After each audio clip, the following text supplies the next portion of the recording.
Today we're going to be updating the Squad Busters tier list with the Ice World characters and some critical information about what the best players, the players that were in the top 100 ranked last season, were actually drafting the most. And there's definitely some changes we've got to make here. And for those of you that are viewing my channel for the very first time, I ranked in the top 50 globally last season, and I'm pushing my way back to Squad League, but because I have every single one of my units at the Ultra tier, I'm on the doorstep of actually being able to gain rank again, but I'm not quite there. Last time I did this list, it got almost 100,000 views, so hopefully this one will be a banger too. Let's get started with one of the easiest units I've ever had to rate in my entire time rating anything across any mobile game, and let's put Dr. T at an F. The dude deserves the F, and it's really weird. He can be valuable in certain situations, and he is a frontliner, so if you urgently needed that, great, but he doesn't really have any tricks at all. His only trick is that he makes his crab stronger, and the crab will go wherever the heck it wants, and that may not be anywhere near you. So toward the very end of the match, and maybe in an Angry Vines game, you can probably get some value picking up a Dr. T and maybe staying near your crab if it happens to be somewhere relevant. Otherwise, I think the T must stand for terrible because he really is not performing very well. On the flip side of things, one unit that has impressed me tremendously is, of course, Jessie. Now, Jessie, I would say, is A quality.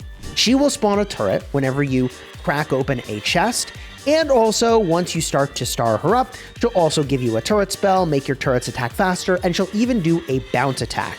She's kind of like the much more badass big brother of a Colt, kind of, in that they are both very, very squishy, but also very, very high DPS.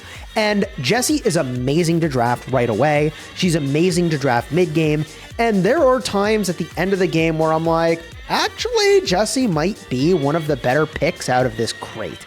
I do think that for obvious reasons, in the earlier part of the match, her impact is greater. Turrets have a bigger role when you just don't have that much damage in your squad. And the bigger and badder every squad gets, the less relevant each turret becomes, but they're still pretty darn powerful. So I think I give her an A. I don't think she's a candidate for the S tier, but I do think she might be one of the top 3 rare drafts. If we were to reset the most common picks that everybody's doing right now, it'd probably be Hog, Tank, and then probably that Jessie. Now, we do need to revisit the rank of the Hog, but not quite yet. Not before we rank the Frost Wizard. And I'm going to put the Frost Wizard at the same place I put the regular Wizard. I feel like their power level is commensurate. They do, I mean, in terms of splash damage, a similar amount of damage, but they have some different roles. The Ice Wizard is not only going to do area of effect damage every time he hits, but also periodically every 6 hits, or if you have him at the Ultra tier, every 4 hits, he's going to do a big fan AoE.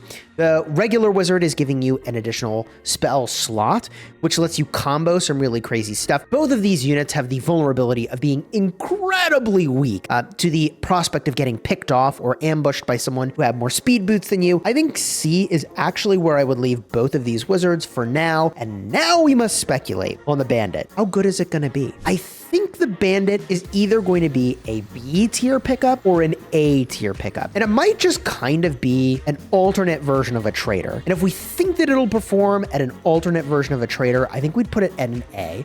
If we think that it'll be more valuable in specific game mods, then it probably belongs in a B. So for now, I'm going to put it at the very front of B.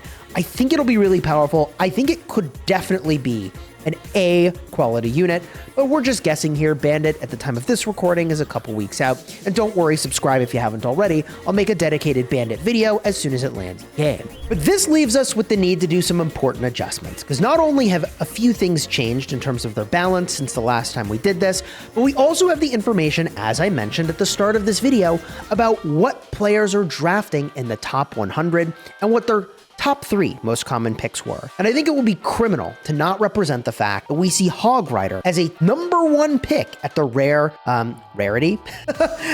We gotta bump him up to an S. The Hog Rider is absolutely amazing, and I think we need to reflect the fact that it is the #1 most drafted rare unit in the game. Now, it is a very vulnerable unit. It can get popped very, very, very, very easily. So you need other frontline and also some healing, and also to fuse it. So I think it really comes with some downsides. You could leave it in A or you could bump it up to S, but I think it's only fair, given that it is the most drafted rare in the game, that we put this thing at the S tier. The rest of the units that are in the S tier, I feel pretty good about. I mean, we know BK is absolutely insane. It's one of the top 3 most drafted epics among the top ranked players in the game. We know that the Archer Queen is one of the top most drafted, in fact, is the most drafted epic among the highest ranked players in the game. We know that Max is crazy fast and adds a ton of value by making your whole squad faster. And we know that the tank is the GOAT. You get a tank at any moment in time, and it is so damn good. And that is because it does huge burst damage. It fires more slowly, but all you have to do is land one hit, and those shots move really fast. And boom, your target is probably cooked.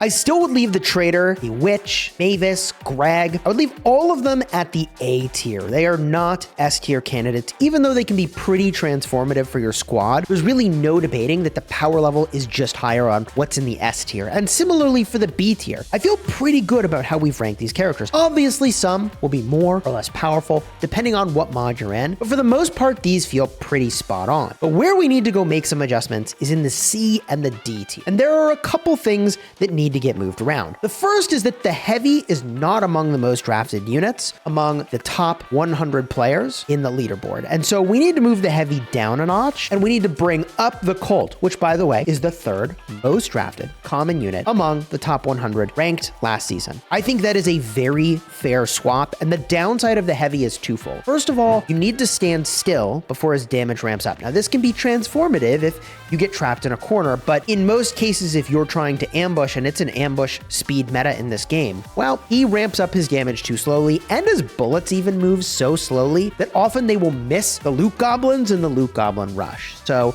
I think it is fair to move the Heavy down to a D and to bump the Colt up. I generally even find myself prioritizing the Colt, even though the damn thing is so squishy, even as a first pick. I'm finding myself doing the Colt more and more over the Heavy. The other thing we need to consider moving around is the Royale King.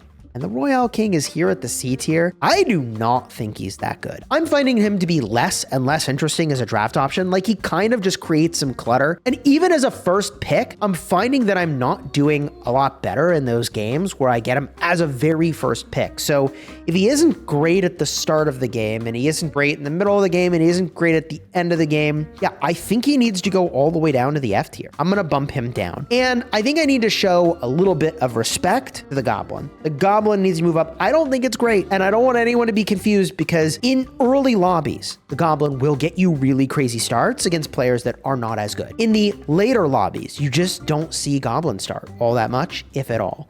It is very vulnerable because the Goblin itself is not all that powerful. You need a very compelling reason to have rushed with the Goblin. The only time I've seen that be really crazy is in Double Trouble, where, like, okay, if you go for a fused Goblin and you're just going crate after crate after crate after crate, it can be valuable, and the crate cost goes up so fast. Yes, I have seen that work, and I think it is viable there. And of course, what are we even talking about? In Doppelgangers, he's the GOAT. I'm not saying that this tier list should reflect the one game mod, though, so we leave him in D, right? I'm not going to make that argument. For the most part, just like any character that's here, they have their mods where they're insanely good, but on average, I'd say F was unfair, D is better. The final unit that I want to switch around is actually going to be the B. And I'm bumping the B up to a C. The reason is that I find myself drafting it more and more, and a part of the value of the B is that even when you're moving, you can be doing damage to someone. So if you're running with speed boots and they're running with speed boots, their units are getting picked off, which is actually outstanding. I differentiate this from the Dynamite. Both do great AoE damage. You could argue the Dynamite in some ways does more powerful AoE damage, but your target has to actually be standing still in that templated area to get hit by the Dynamite. I think Dynamite still is a unit I'm not all that interested in drafting. I mean, just think about it. Dynamite just does AoE damage, but in most cases, I want AoE damage plus utility, which I get from the Wizard or the Ice Wizard. So there are better ways to kind of accomplish the same thing while making your squad just like way more powerful as a unit. And the other unit I think I do want to talk about briefly, the El Primo is a win more unit. What do I mean by that? So while Primo will do a flying elbow drop after you bust 5 enemy units. That's great if you're busting enemy units, and terrible if you never get that to trigger because you're the one who's in trouble. So he is a really cool frontliner, but in general, I'm not a big fan of win more mechanics. Well, the exception of the Ultra BK, but that's just such a disgusting level of power. Like, what are we even talking about, right? So the problem is that unless you're already winning, El Primo is not going to get you more winning. He does do a really good job of getting you more winning when you are already dominating a fight, though. There's really no doubt about it. Perhaps even you could argue in an even fight, he does something cool where he might skew things in your favor. And I'm not saying he's bad. I'm just saying compared to the other things you could go and draft, he's pretty low on the list. He's also not someone I'm going to draft at the start of the match because he doesn't do enough DPS to get you rolling properly. In fact, I would say the opposite is what I typically go for at the start, where I am more open to something very squishy high DPS like a Colt because I know that I need to get things done as fast as I can and squad up as much as I can before other squads roll up and try to take me down. Overall, I feel great about the placements on this list, but I'm definitely open to your thoughts, so drop a comment down below. And if you're looking for the video where I showcased all of the data compiled on Reddit by someone who went in painstakingly looking at what everybody in the top 100 was ranking as their most common draft picks, then check the card right over here. This video, I think, is really insightful. It is what the top 100 ranked players are picking the most. And yeah, I've tried to reflect it in this tier list, but it's pretty powerful information.